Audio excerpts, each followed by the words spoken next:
Thank you for staying with Daybreak. The conversation continues here, and my guests are still with me. Arnold Maliba, Head of Policy and Public Affairs at UDA.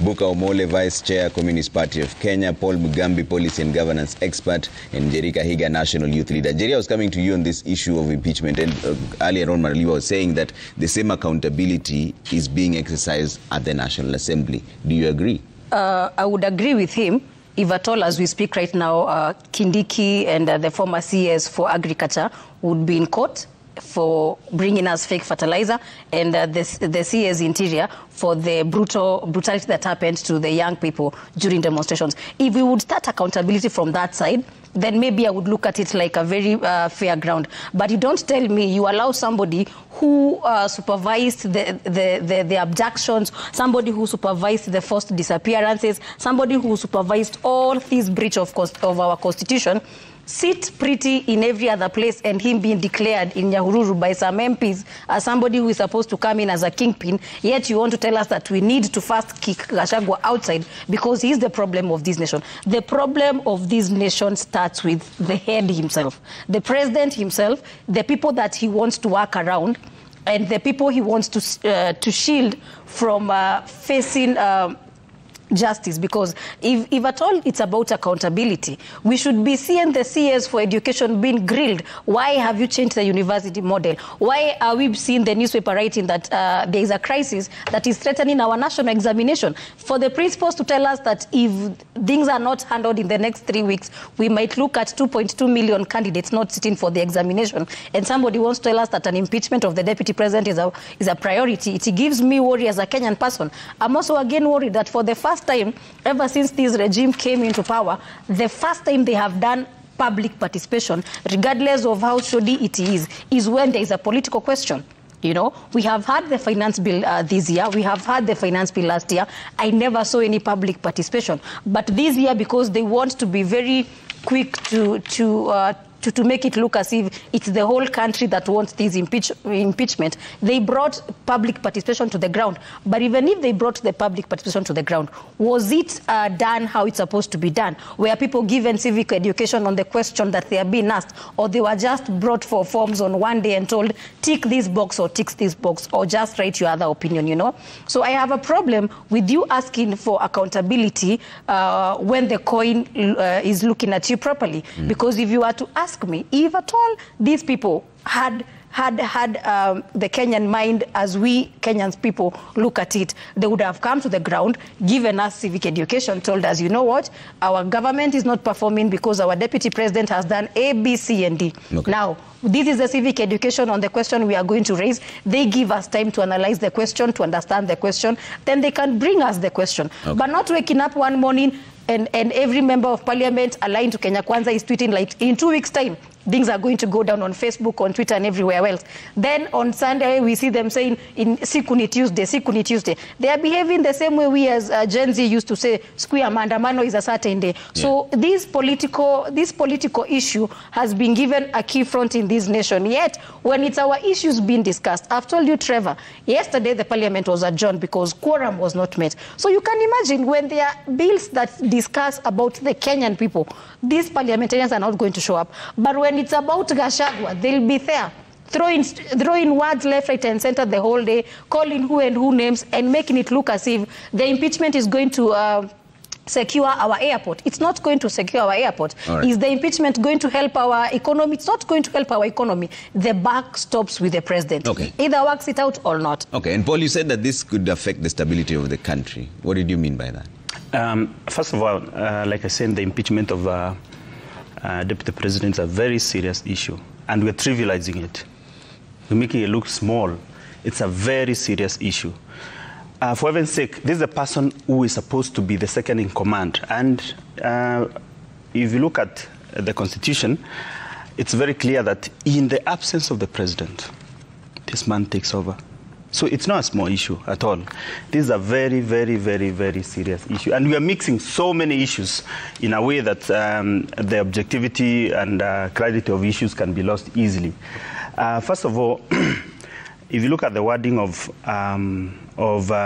Article 95 of the Constitution, the National Assembly is well in its place to initiate the impeachment of the deputy president. That's their job. They're actually doing their job. So on one hand, we want accountability. On the other, we don't want accountability. What do we want? You cannot have your cake and eat it, like Maliba said. And I mean, I would actually say that we need people saying that we need other people to be impeached or accountability mechanisms to be pushed against them. Let that process come to Parliament or whichever quarter. I have seen so many governors being impeached. For instance, even on Monday and Tuesday, there's an impeachment process of Kericho governor, I think. That is okay. Those are the mechanisms, the check and balance mechanisms that we give ourselves. Let us give time for those processes to be complete. Why do we have a problem with that? Let me tell you, we have so many people and so many, you see, the people in question also have their allies. And they send feelers, they send all manner of people to speak on their behalf. That's okay. Those are basic freedoms also that we give ourselves in the Constitution. But even if we are trying to push narratives about the people being accused of this and that and accountability mechanisms being meted against them, it's important not to lose the conversation that we need to hold people to account. Let me ask you, the whole probate issue that is in question, I have a daughter. If today I disinherit my child, is that legal? Can I stand anywhere and defend it? If today Njeri has a child and he has a brother or a sister, and the brother wakes up and says, whatever Njeri owned is mine, without even remembering that Njeri had a child, not even one, not two, not three, and those children are not even factored in the will, they are nowhere in the inheritance question. Those are serious issues that are in question. And just a moment, I was quiet. To probe those grounds. We don't have the facts here, so let's allow them. No, the affidavit is in the And again, just a moment. The will of the Jerry, please. is a public document. It has been studied in LSK. Please. I was quiet when you're talking. Please. Let's stay away from the issues that are being discussed in the Senate. Let's talk about the issue of impeachment here. That's where the process is. It's an issue in the impeachment process. It's a question. But let them handle it, because we don't have the facts here. We can't prove it. Wait, the affidavit in No. Let him finish his line of thoughts. But let's just stay away from those arguments, because okay, Trevor. So this is treated by the lawyers and agreed upon by the senators. So I'm sure we'll see more of it in the Senate on Wednesday and Thursday. But the truth is, we need to push all leaders, including the deputy president, including our president, including the president. We need to push all leaders to be accountable to Kenyans. We can't come to a national TV and make certain allegations which are not even, cannot meet even the basic threshold of proof. Article 243 of the Constitution, for instance, is clear on the independence of the police. The CS Interior is in charge of policy and not the commander of the police. Today, whoever the CS Interior is, it doesn't matter whether it's CS Kindiki or a different person, cannot instruct the commander of the National Police Service, the Inspector General of the police, on what to do with the police. It is illegal. Actually, the Constitution is clear, and the National Police Service Act is clear. The police are right to ignore or disobey illegal orders from above. Even the president, he cannot instruct the Inspector General of the police on what to do. Orders. I was quiet when you are. Just write down your response. So I'll give you a chance. Just be calm, man. Just be. You have to wait. What's wrong with sobriety? And again, we are discussing the impeachment. Then it's the killings. Then it's what a week. The flow of thought will be lost in between. So let's be clear. The people mandated to do different things in our country ought to take responsibility. And on that one, I actually support the fact that, online, I made certain tweets regarding this, relating to this, and I was happy to see the Inspector General of the police go, because we cannot have an Inspector General of the Police who doesn't know how to deal with the demonstrators. So the buck stops with the Inspector General of the Police. Okay. Not the President, not the CS Interior. That is where the court, even today, if there was an uprising and there was mishandling of protesters, I'll be very keen to see how the Inspector General of the Police and the two deputies treat this, whoever will be agitating for whatever things. All right, Maliba. I was accused of very grievous, serious accusations were leveled against me by my friend Buka Omole. First of all, Trevor, this is a serious policy discussion, and it should be devoid of sensationalism, the ones that I actually have seen here, because we have then veered off from what we came to discuss. We came to discuss impeachment. In his response, he quickly went into killings and tried to sentimentalize the whole process. In the process, he even forgot his basic grammar. He's a very learned guy. He's actually an engineer, very smart human being. But in the process, you had him talk about 60 dead bodies killed in Parliament. How do you kill? It's not bodies? fact. So, but be that as it may, first of all, I am on record actually condemning the killings. First of all, we should never have gotten there. So, and I have been with him, so he cannot use this particular platform to try and then guilt trip me and try to create content for purposes of probably trending on social media later on. It's important that he actually stays within course. I have seen a lot of linear arguments here, off-the-shelf arguments, very, very quickly. We are here talking about impeachment, and people are running about all the other issues. When we're talking about impeachment, there were 4 basic issues that we think are very important. Number one, stability of the country, stability of government. That it doesn't, that destabilizes government. So the impeachment sorts the issue of stability. We cannot have the president as the symbol of national unity, and one side is working around polarization and delineation. The second thing is that there's the issue of national unity. Outside of government instability, you are actually going to birth national disunity. And that we are old enough, everybody here is old enough to actually have lived through, probably even as a child, but you're here in 2007, you've seen what tribal animosity can actually cause. Thirdly is actually accountability. When the second in command of a country is actually being made to account for his words and actions, haven't we raised the threshold of accountability? That is the presidency being put to account. So anybody, no one is above being put to and ask around accountability. But finally, there's the issue of jurisprudence. We've not tested this constitution to the very end. So even when we do this, we are testing the constitution and deepening our understanding around that. But then I need to revert back to the accusations he made here, because normally somebody's going to cut away that clip and run away with it. I condemned the killing. All of us went out there and said that we should never have gotten there as a country. 25th June is actually a black day, that you cannot use it. You just don't pick a brush and then you paint people like Maliba in one stroke quickly because you're Buka Omole and you are running around with that because you want to win an argument. It is wrong to actually play around that. You actually are dancing even on the tombs of those particular people. Secondly, when you look at the argument that nothing has been done with that, we have got the internal affairs unit of the police. It takes care of that. We have got IPOA. It's been working on that. Why are we acting like no one has actually dealt with that particular issue? IPOA is on that particular issue. The internal affairs unit within the police also on that particular issue. Independent activists, and he knows that, Buka here knows that, independent activists out there have actually gone to court. And there are several multiple processes, including questions in Parliament and in the Senate on this particular issue. So we should not be conflating issues that when we are here talking about this particular issue, people are mixing them up and therefore we mess up debate. We should have debates that are anchored. We should have conversations that even help people at home. Otherwise, when we show up here in the morning and then we run with emotional traps around here. Rules for debates here.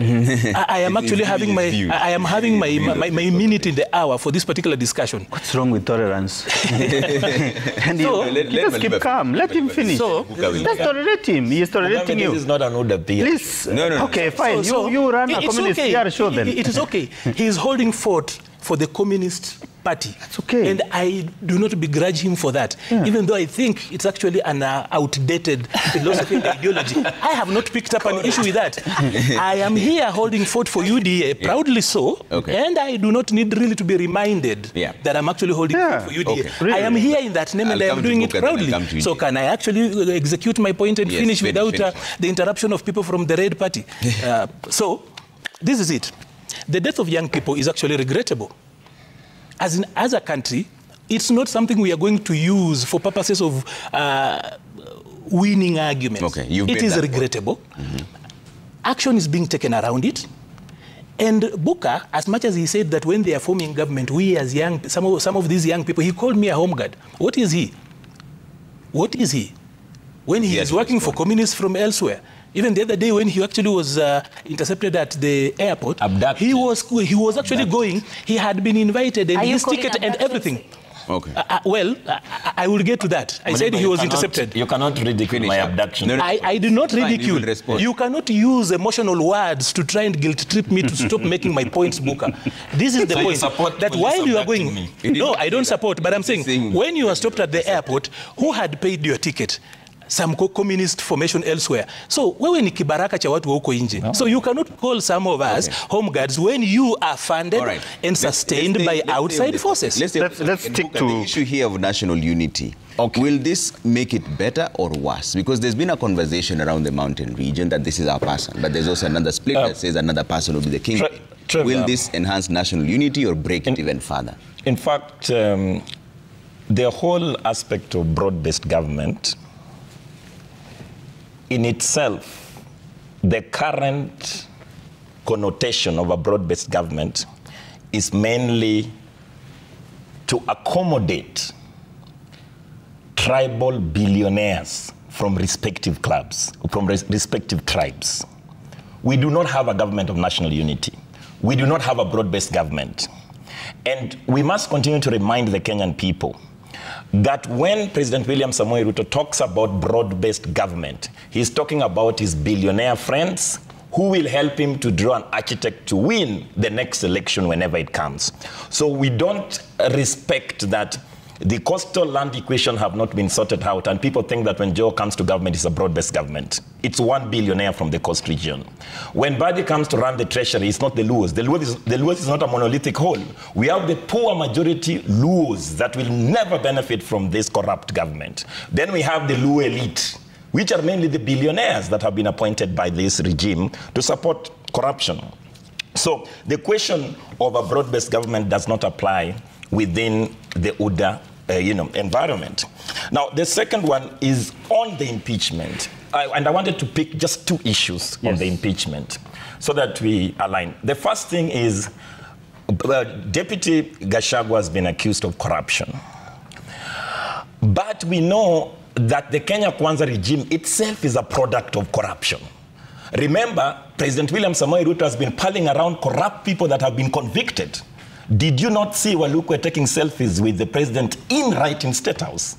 Is that not corruption? The people who have been accused of shooting innocent people in point blank. We have MPs who have killed people during elections, are palling around government.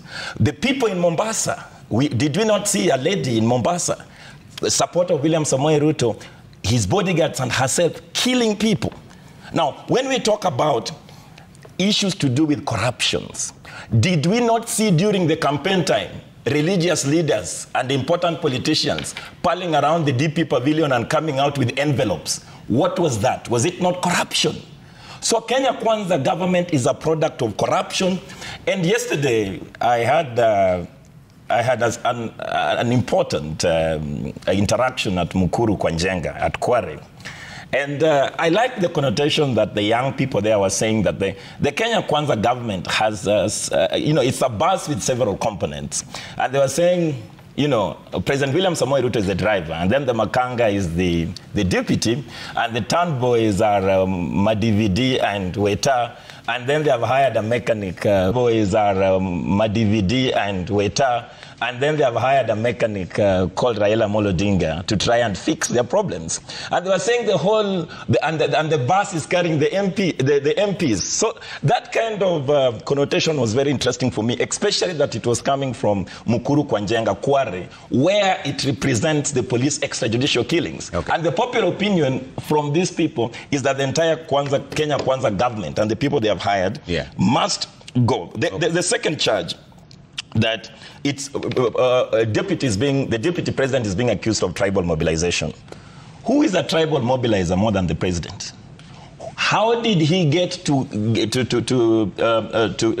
the head of state of this country? Did he not do tribal balkanization? And even now, after welcoming Raila Amolo Odinga into government, on his visit to Luo Nyanza, what was he doing? Was he not doing tribal balkanization when they say it is the first time the Luo is heading the treasury? For the first time to mobilize the Luo community, to balkanize them, to support one single corrupt Luo because he's supporting the government. That is not tribal balkanization. What we are saying that everything that the deputy president has been accused of, President William Samoei Ruto is guilty of. Okay. So if they are going together, the two pairs, they just go. Jerry? First of all, I want to just be honest, because as a young person who I'm a member of PNU, Party of National Unity, headed by Peter Munya as our party leader. And when ODM went to government, we were left in opposition. And when the impeachment public participation came up over last week, we saw people like Morara, who is a very vocal activist, in the eyes of everybody, cameras on, being assaulted. And the person on the microphone who was cheering is a member of parliament, you know. These are people we have elected. We were hoping they were bringing public participation, but we realized the public participation that was being held at Bomas was more of goons coming up to say what they want, what they feel there are people who had paid them wanted to say. And the moment that I listened to Maliba telling us that, you know, somebody was intercepted, it was not abduction, we have seen abductions happen in this country. As late as last week, when impeachment was going on, you know, and it's very sad because we cannot keep calling black white when it's clearly black. We have to be very honest. Abductions are happening. We saw the member for the county MP for Kirinyaga tweet on her Twitter that she had been summoned. She had been summoned by the county commander in her county because it was in public domain that she was going to wake up and support the deputy president. The people who are on the side of the deputy president are every day saying that we know this is going to bring us political problems, but we are ready to stand with our Kenyan people, because if we don't stand with our Kenyan people, then what happens to the normal citizen? So we need to be very honest. In as much as we want to make it look as if the deputy president being impeached is going to wake up and switch on everything that has been switched off for the last 2 years since this regime came into power, we are going to be lying to ourselves. And I cannot sit here and be okay with people in government. Maliba is in part of UDA. He has his position in UDA. And I know it's their mandate to defend government, but I really hope that when they will be out of power like Morara and everybody else, I hope they will have amassed enough shield, because when they come out here and view the nation as a Kenyan perspective, they will see things from a different view. But when you're inside government and the warmth of the politicians around you make you feel like for a minute you are delusional that this cannot happen to you, and it's the fellow young people. You have seen Morara come on live on TV and say he did not even change his clothes. He went to another station with the same clothes. Then this person is assaulted and nobody to date has been brought to book. This person has been charged, and then the person who written on the charge sheet wakes up and tells the nation, hey, I'm not part of that. I did not file for any charges. So let us be honest. If it's about accountability, can we start with our security interior department? If it's about accountability, can we call out the government? Where are they taking our money? You know, when we talk about accountability, can we first ask the parliament? We have been having the Adani issue on every news outlet. Why haven't we seen the parliament call for a special for a special meeting for them to raise questions about this Adani deal. Why aren't they raising the concerns that Kenyans are asking every other day? We are headed to festive season, right? And after this whole impeachment that they claim is not political, I can bet you we are going to see harassment of anybody who has been opposing the DP during the impeachment. But I want to tell them, if that goes on, woe unto them who are supporting this kind of thing. Because if Kenyans come to 2027 vote out this regime, it's going to be them now inside the heat that is going to be going on from the Kenyan side. And Paul, from a governance perspective, you know, you're all saying the same thing. You're saying that it is true there are issues that need to be addressed. The concern is which one comes first.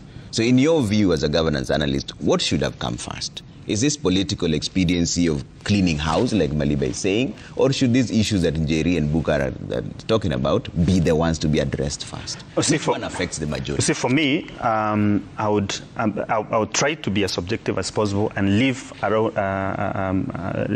not talk about the shenaniganism that is going on.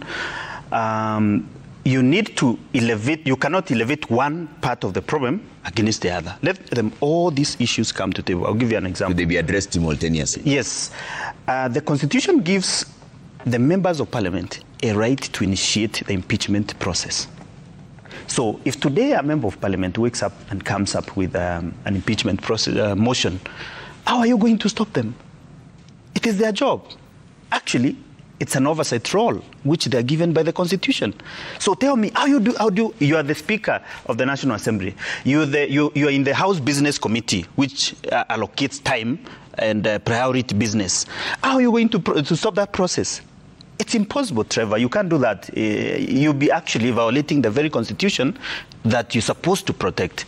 And again, if the finance bill comes to the floor of the House and it's time to debate the finance bill, let that debate go to the logical conclusion. And I think that the chips fell where they did. So it's not possible to elevate one conversation over the other. And if we're pushing accountability, which I support, let us push accountability of all leaders, current, former. We'll talk about the future when we get there. And I think the future is here. I hope these fine ladies and gentlemen finally end up into decent offices where they can push the changes that they're talking about. But we need to push. Listen, in the other regime, the agriculture minister was Peter Gatrao Munya. I still remember the Gado cartoonist. And the Daily Nation. I'm still searching for that cartoon, and the locust scandal. You remember we had a whole locust scandal in the country, where especially in the agricultural zones of the central and the east, where the Minister of Agriculture had to step in and spray the locust. And it was a big scandal, money being pumped in and nothing was up, and the farmers lost the crop. In fact, we ended up having shortage of food in the country. And then we went to subsidization of another scandal. So we push accountability, but for everyone. For everybody, equally and without being biased. Now, because it favors me, now I have to defend this. So let me say this. The impeachment process, as is the topic right now, is a constitutional process. Let that process go to the logical end. Okay. As to whether the senators, now because it's before the Senate, we saw what happened in the National Assembly, as to whether the senators will uphold the impeachment, that's really up to them. It's within their court. They need 45 senators to support it. If the deputy president is able to marshal around 23 of them and they defeat the motion, that's up to them. Suffice to say that the Constitution, the wording of 145.7 of the Constitution is a bit final. Like on the night, I've seen the schedule that has been issued by the Senate, that the voting will start at 7:30 p.m. on Thursday night. By midnight, if that process is complete and the Senate upholds the impeachment, the deputy president ceases to hold office, and that process is not reversible. You can only run to court to prevent maybe appointment or swearing in or of another one, but he ceases to hold office. Okay. That's about it. Now, let me bring in Maliba first. Just write it down. I'll come to you. Maliba, you talked about issue of accountability and jurisprudence, and something that Buka and Njeri raised, that if all these lenses were turned on any of the leaders, none of them would survive.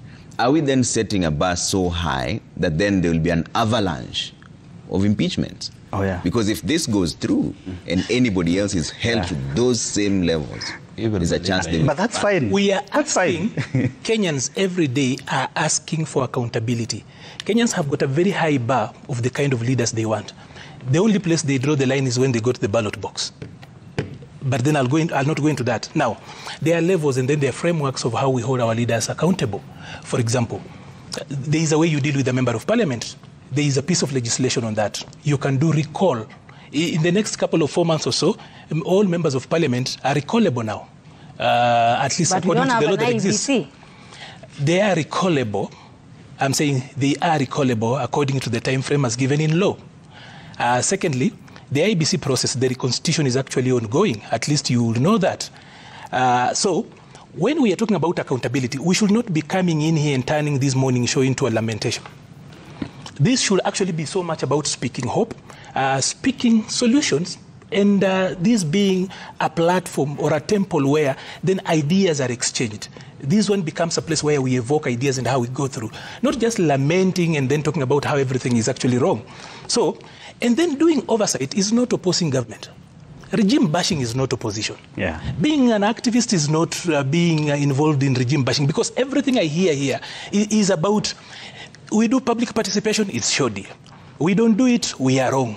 We don't hold somebody to account, we are wrong. We hold somebody to account, we are wrong. So what exactly do you want us to do if literally everything that is being done is wrong, so long as it's not being done by you, for example?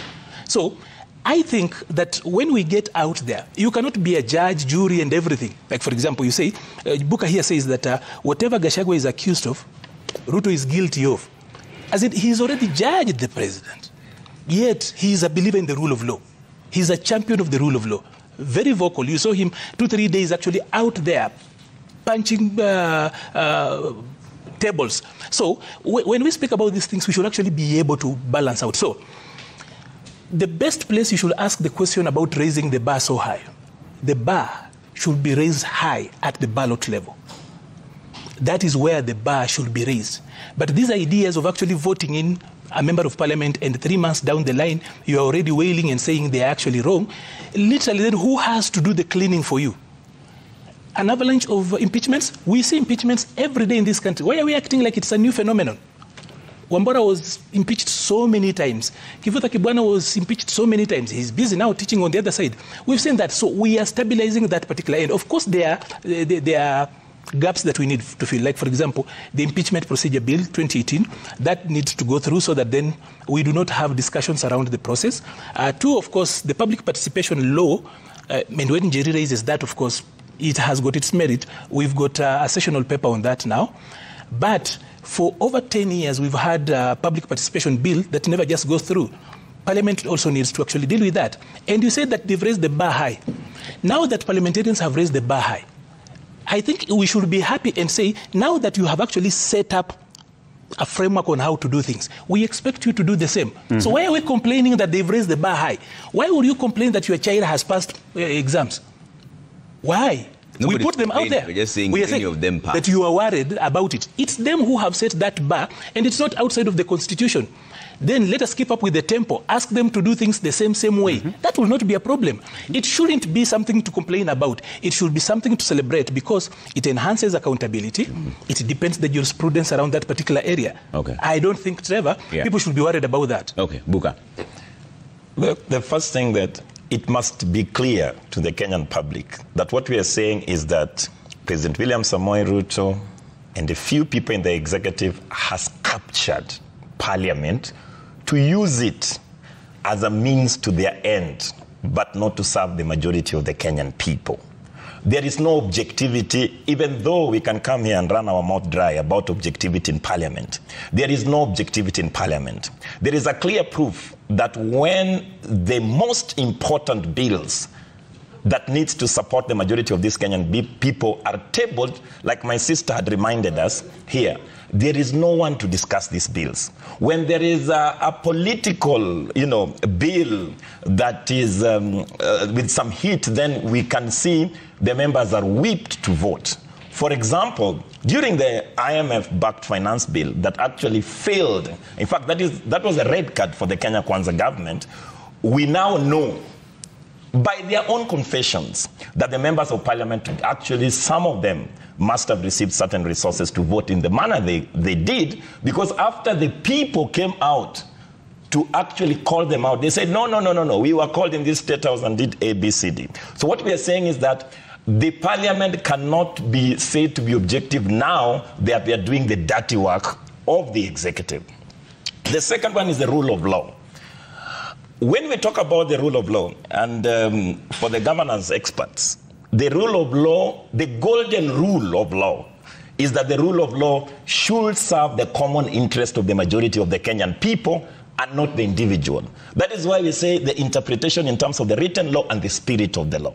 So, for example, what we want you people as the governance expert, that the best way is to come and tell us how many legislations have triumphed in parliament that advances the common interest of the majority of the people. Because for us in our own analysis, anything that the executive has done, rubber stamped by the parliament, has only helped the executive to oversee his dictatorship upon the Kenyan people. And I could mention a few examples.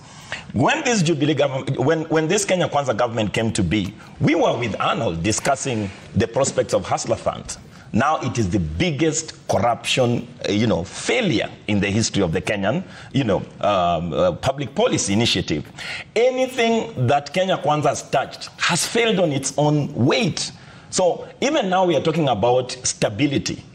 Expelling Gachagua will not stop us from going to the streets. In fact, it will even, and sometimes I sympathize with President William Samoei Ruto, because the people, even him when he speaks, and the people, he is the chief mobilizer of the people. Even the kind of talk that I see from the people that he has employed as government experts that are debating us here, these are people that are only helping us to raise public anger. Because who does not know that President William Ruto is abducting people? Who do you think when you make fun on the national TV that Buka was abducted inside a plane and hounded like a terrorist, that people will be happy with you? In fact, the biggest mobilizer for us to go to the street is Kenya Kwanza government. It's not any other person.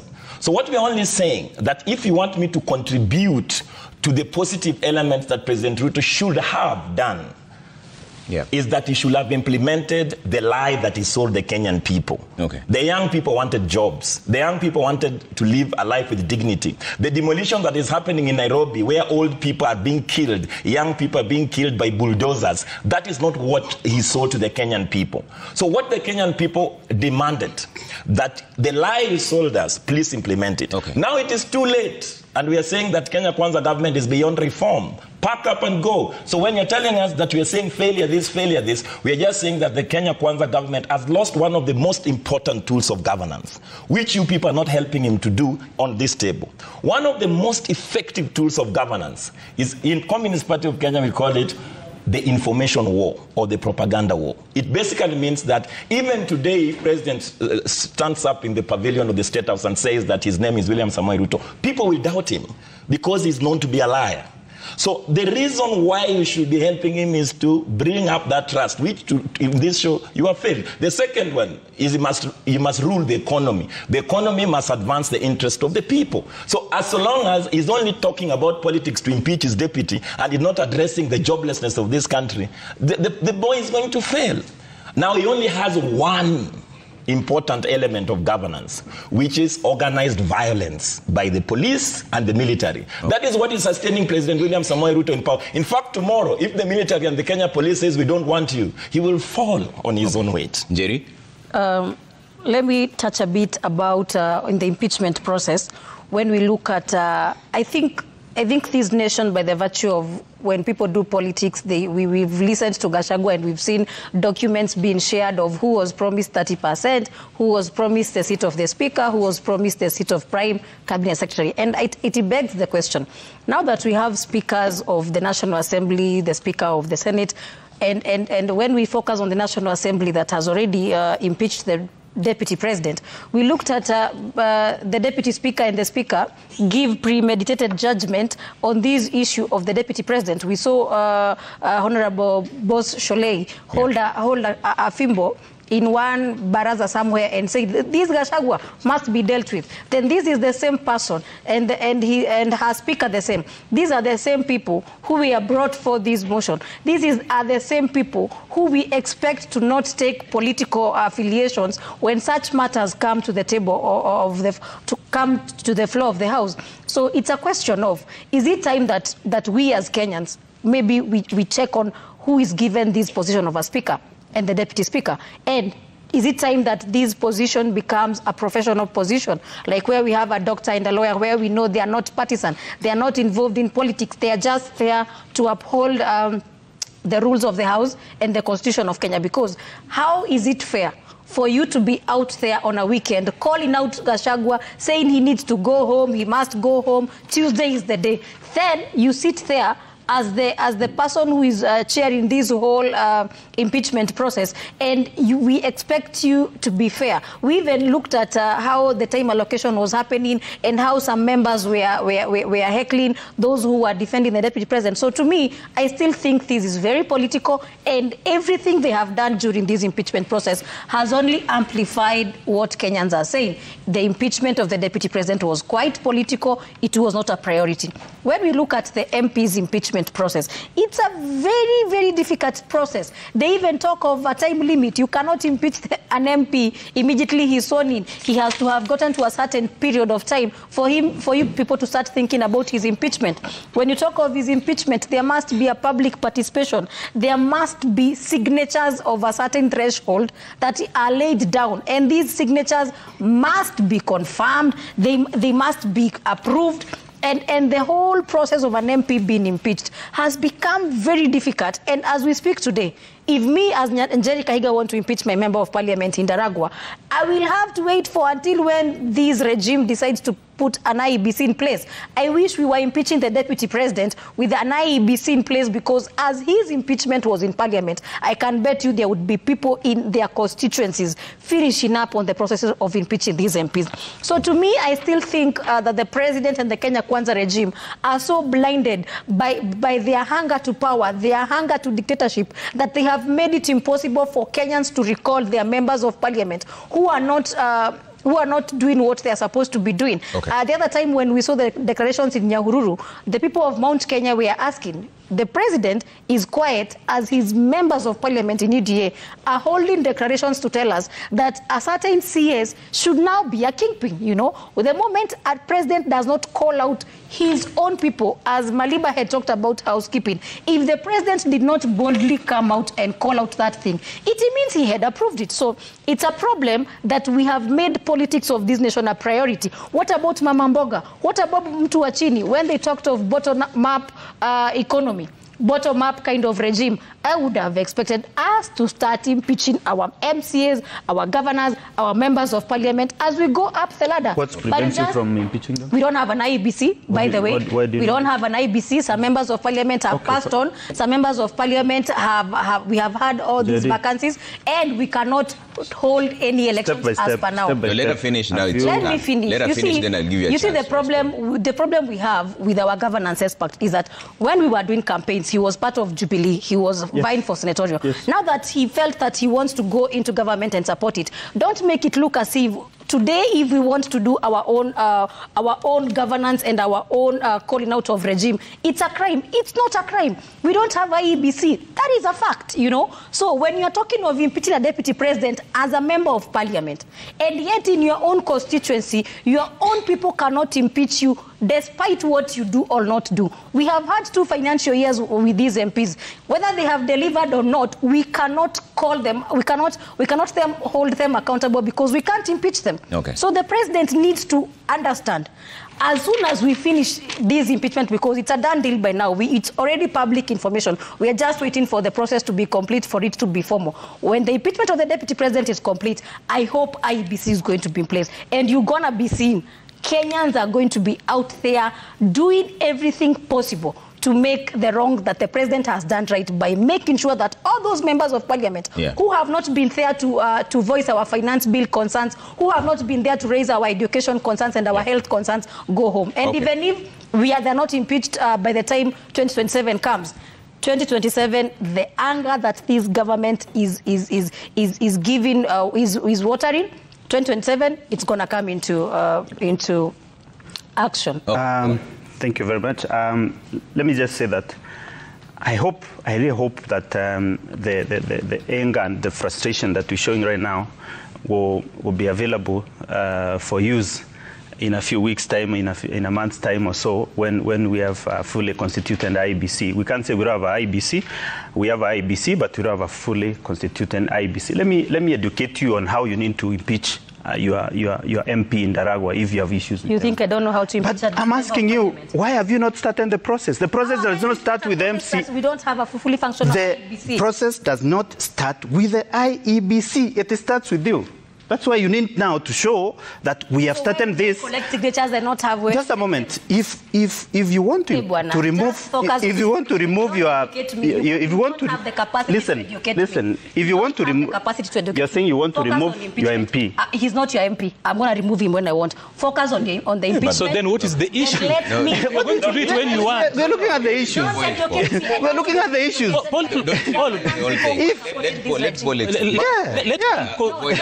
But allow Paul to dispense knowledge because she should be teachable. There's no. I will Let Paul execute. I will tell the audience. Yes. It doesn't matter. This is how you remove an MP from office. I'm not educating anyone. I'm saying to the audience. You know, the deputy president has been accused of being disrespectful to the women. But what that spin cannot wash. Okay, now you're that spin cannot wash. Look, you're spinning is okay. Let me just say this.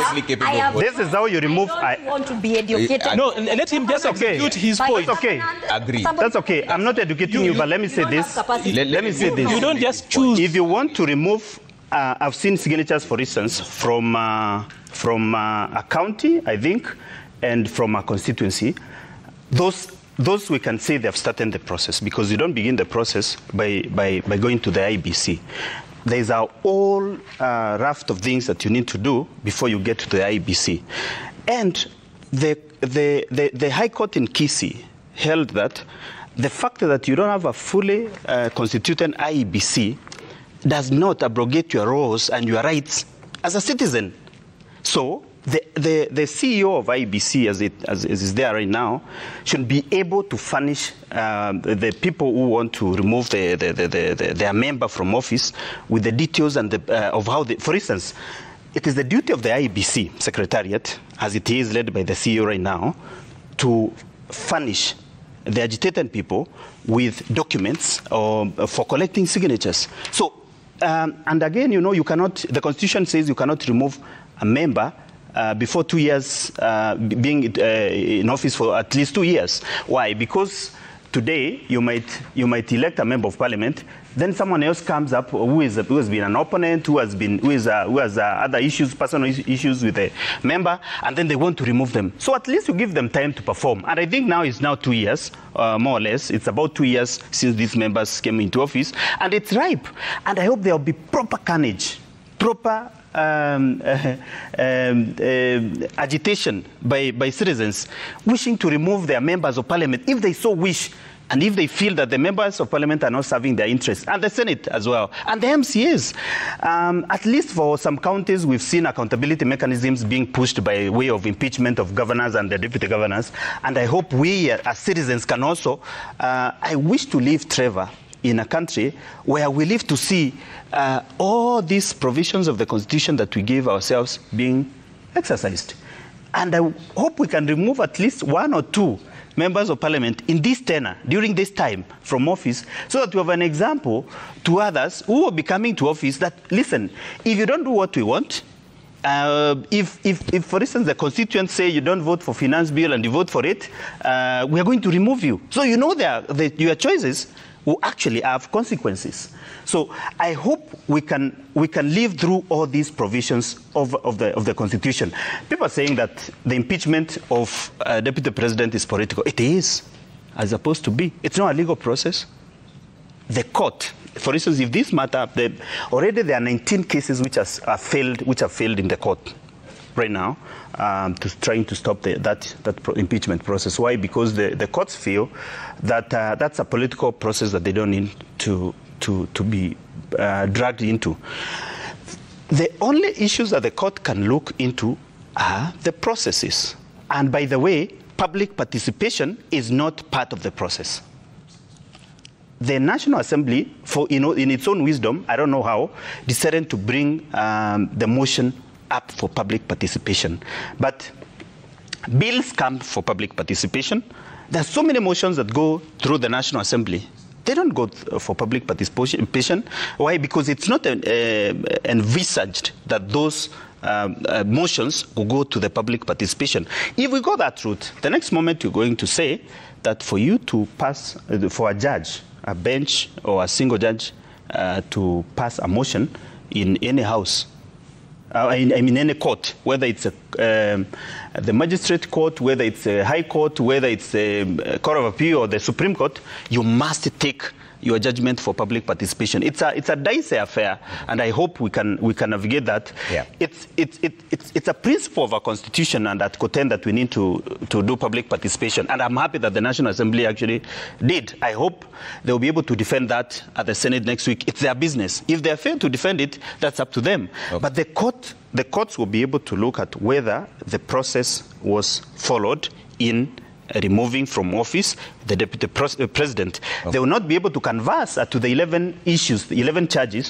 whether they are right, whether they are wrong, whether they are proved beyond reasonable doubt or on a balance of probability. That is not within the purview of the courts. Okay, we're running out of time here. I'd like to give you all a chance for closing remarks and see what you can get for reactions coming up in just a bit. I'll start with you, Maliba. So quickly, when a political party runs for office, it runs to win elections for chiefly two reasons. Number one, to administer state. Number two, to deliver public goods. That you can put it in so many words. So in the process of administration of state, you need to ensure that government is fully formed. And that is where if there is a cog that is actually not in place, you should prioritize that to work it out and fix it. That is primarily what is happening at the moment.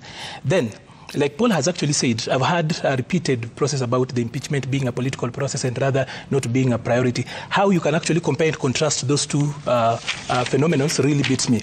Because impeachment is a political process. The legislative process, whatever Parliament is doing, is fully within their province and purview. That is why the courts a lot of times do not love to interfere with what is actually going on in Parliament. Now, it's a very lazy argument to say that you cannot start the process of recalling your member of parliament because there is no IBC. County assemblies have been removing, impeaching people. They know that IBC is not in place. I'll give you a case of Kisii, for example. The deputy governor was successfully impeached. There was the replacement of the deputy governor. At that particular point, there was the argument that IBC is not in place, and therefore, as much as the gazettement by IBC is an administrative process, the IBC commission is not in place, and therefore that could not be done. The court already made a decision on that, and that is why they Kisii County, for example, replaced their deputy governor. And then just next door, the people of Nyamira are collecting signatures. There is an ongoing process to actually to suspend the county, not even just recall a person. They want the county government suspended.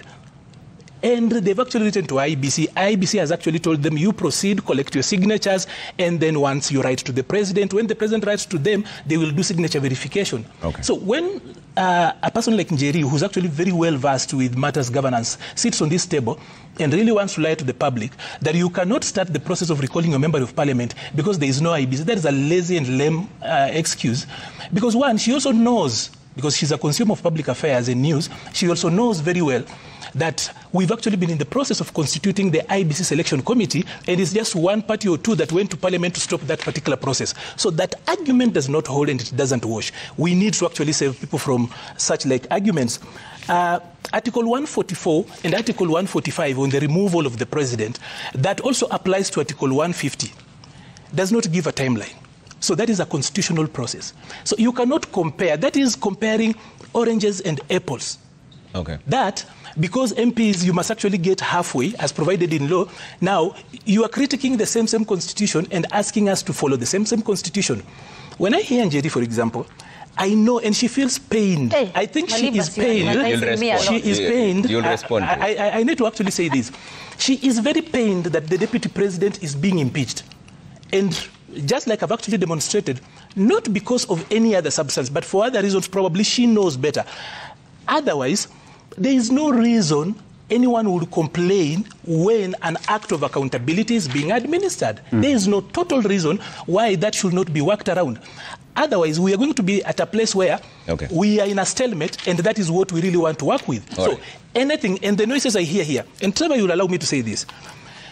Buka has said that I came here and trivialized his abduction. We are a country of the rule of law.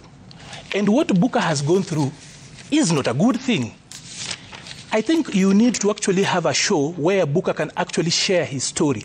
Otherwise, while we're talking about impeachment, he keeps on sneaking in his personal experience and everything else. So that, in a way, you know, it gives some of us, it makes some of us feel not capable to deal with that issue, because to him it's a personal issue. It becomes emotional. And when I try to execute a point here, Buka will actually be making me look as if I'm actually celebrating his woes, which is not the right thing. So I know it's difficult for him to separate those two things. So he keeps on conflating that when I talk about how things should work in here, Buka rushes very fast and sets an emotional trap for me, where, okay, you are celebrating because I was abducted, you are laughing because young people were killed. That is not what we are doing. Buka, do not mix these things, because you are killing the debate. Okay, Buka, closing remarks. First of all, thank you. I have very few closing remarks, and I forward my closing remark mainly to the members of the public. I think we have had a talk about the youth being the carriers of the future. But at least in today's debate, we can confirm that there are youths that want to auction our future. There are youths that want to participate in corruption. There are youths that want to participate in the murder of the innocent youths, that they indeed want to support a murderous legitimate regime. These youths are the enemies of the youths.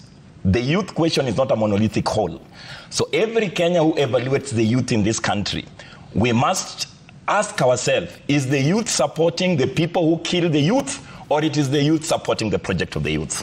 It's important for us to advance this debate, because when we come to elect the people, some people will elect the youth just because they are youth, but there are also billionaire youths that have continued to steal and are beneficiaries of corruption. Okay. The second closing remark is that, having listened to President William Samoei Ruto and having listened to his deputy, Gachagua, and having listened to two government experts here, I think we are convinced beyond any reasonable doubt that Kenya Kwanza is beyond reform. Abductions will not stop, runaway theft will not stop, and until we stop them, they will continue to do the same thing they have done to us, because they are complacent. They are not willing to follow the rule. There will be no Linda Mama coming back. There will be no public-funded quality education. There will be nothing to celebrate from the Kenya Kwanza government, because they have chosen the self-destructive path. Okay. The path to go to politics on top of the dead bodies that have been martyred by the state, to cut deals with an opposition that pretended to support the Gen Z movement, only to find a backdoor to advance their legitimate government. President William Samoei Ruto's government, together with Deputy President Gachagua, will basically fall on its own weight. Okay. Finally, I want to thank Maliba. You know, it's not every day that government mentions you every left, right, and center, and I am now sure everybody in UDA now has learned of Njeri Kahiga. Finally, I want to say, and I want to amplify the message of every other Kenyan today. Yeah. I really hope that after this whole impeachment process is done, and because Trevor God is going to keep us alive, I would really request that next year, January, after this thing has settled down, you can invite this panel again so that they can tell us how forward the economy has gone, how our taxes have been used, how many kilometers of road has been done in Nyandarua County, what improvement the economy has gotten from the impeachment of the person they think has been a hindering stone to the government of the day doing its job.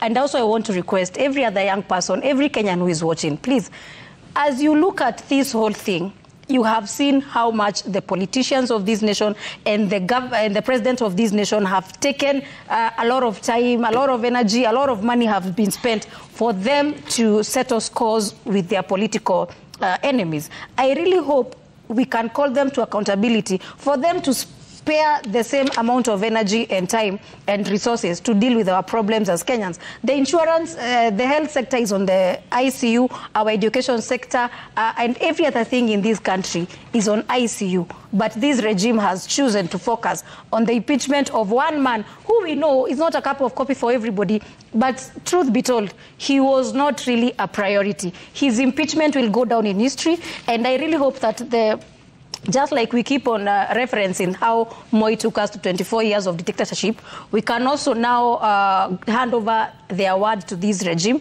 to Ruto himself, the president, for being the first president to sit down and throw his deputy president outside instead of throwing out the problems of Kenya outside. No. And as we finalize, I really hope that Kenyans will not forget what these politicians have taken us into. Okay. And I hope that these Kenya Kwanza supporters who are supporting this government, I hope you people are well sorted, because if not, it would be very sad that you can support all these kind of things. What is sorting? Yet, behind the scenes, you understand how things are. What is sorting? Okay, I'm sorry. I'm not here to support any regime myself. Because if we go that route, it will not be nice. It's not good to come here. I would say, you know, I don't want to say so-and-so is a Rigathi Gachagua apologist, because that's not the right thing to do. But she is. Just a moment.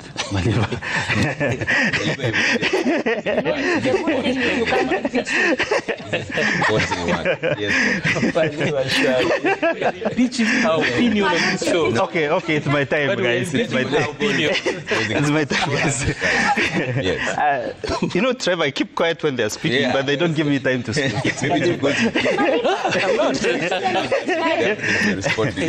So, I don't want to defend anybody, because I don't know brief for anyone. Like she said, I was in Jubilee. I ran on Jubilee. I'm still a member, but I want to stay objective here, because, like I said, impeachment is a process provided for in the Constitution. So I don't see any problem with members of Parliament initiating the impeachment process. In fact, the conversation now shifts from impeachment, and you see that from news in the papers and on print and in electronic media, radio. I think the conversation will now shift to replacement. Who becomes the next deputy president of the Republic of Kenya? Because power abhors the vacuum. If I were to say that all the issues that we've discussed on this show are not important, I'll be lying. I mean, it is the role of the government to look at the issues being raised from the new university new funding model, and I think there's a committee already appointed to do that. I hope that is expeditious enough. I think there is also the issue of SHA, that transition. I've seen a lot of hue and cry about it. I really hope it's also done expeditiously and in a manner that does not disrupt. You know, health of Kenyans is very important in a manner that does not disrupt the service delivery at the health facilities across the country. Other than that, Trevor, let me say this. All of us here are young people. And I hope the future, we look in the future with hope. It's not like everything is lost. And I hope the panelists sitting here today can seek office, so that we also bring about the change that we talk about. And I wish them well. I wish they get the opportunity to serve in the country, so that the changes we're talking about on this morning show can now be seen in the country. Thank you. Thank you so much. No more closing remarks. Just one correction. The CS for agriculture. Let's give the people during the locust council was remarks. We've seen that text that you've sent, so just calm down. Let's give the people who are watching calm down. And if you can't do that, then we'll probably just close the show. Thank you so much. Just because you are in a position doesn't mean that you are pro-people. Expert, Booker Omole, Vice Chair, Communist Party, and Arnold Maliba, Head of Policy and Public Affairs, UDA. Thank you very much. That's where we'll leave it for now. Ben Sui is coming up next, all right? See you in just a bit.